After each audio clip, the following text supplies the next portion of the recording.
YouTube! Oi. Hoje a gente vai fazer mais um programa sobre os balões. A gente vai fazer os balões mudar de cor. A gente vai colocar ele dentro. Eu vou colocar ele dentro da água.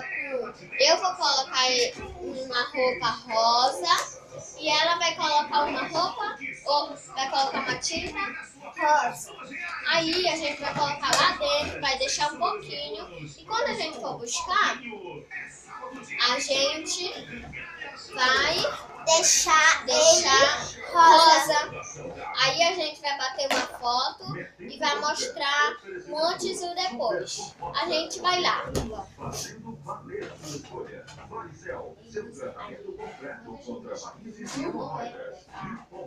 Neste verão, perca até 5 quilos ou mais com linha Hipomar. Cadê? PL? M? Onde vocês estão? Já estamos de volta, você meteu no grupo? Já o sorteio do Kit São João. Abraço para Cristiane e Charles na passagem de Santo Amaro.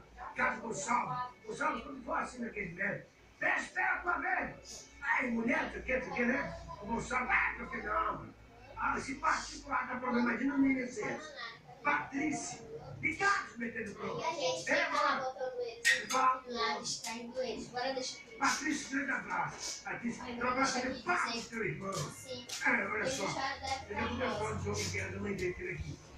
A gente vai ficar distraindo um pouquinho vocês. Agora a gente vai avançar a coisa. A gente vai avançar o programa. A gente vai fazer uma dancinha rapidinho. Bora, vamos deixar já. De R$139, você estuda no Clube Educacional Prazer. Agora, a gente vai já passou muito tempo e a gente vai pegar. Aqui você pode. E quer saber mais? Na Unip você faz sua inscrição gratuitamente pelo site www.aquivocepode.com.br ou pelo telefone 0800 725 0045, onde uma equipe está pronta para tirar todas as suas dúvidas.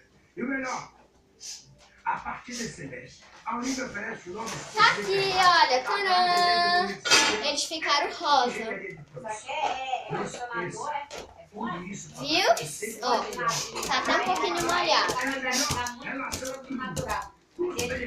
Agora a gente vai pegar o antes e o depois. Nós vamos chamar 2 balões, tá bom, Fê? Ligue agora mesmo e venha para o Unip. Esse aqui é de cabeça também, né? O antes e o depois. Não é balão. A gente não fizemos. Peraí, mãe, deixa eu fazer. A gente vai voltar mais tarde. Tchau, tchau, tchau. Agora bora jogar o balão em cima do celular. Agora, bora falar tchau. Tchau, galerinha do YouTube.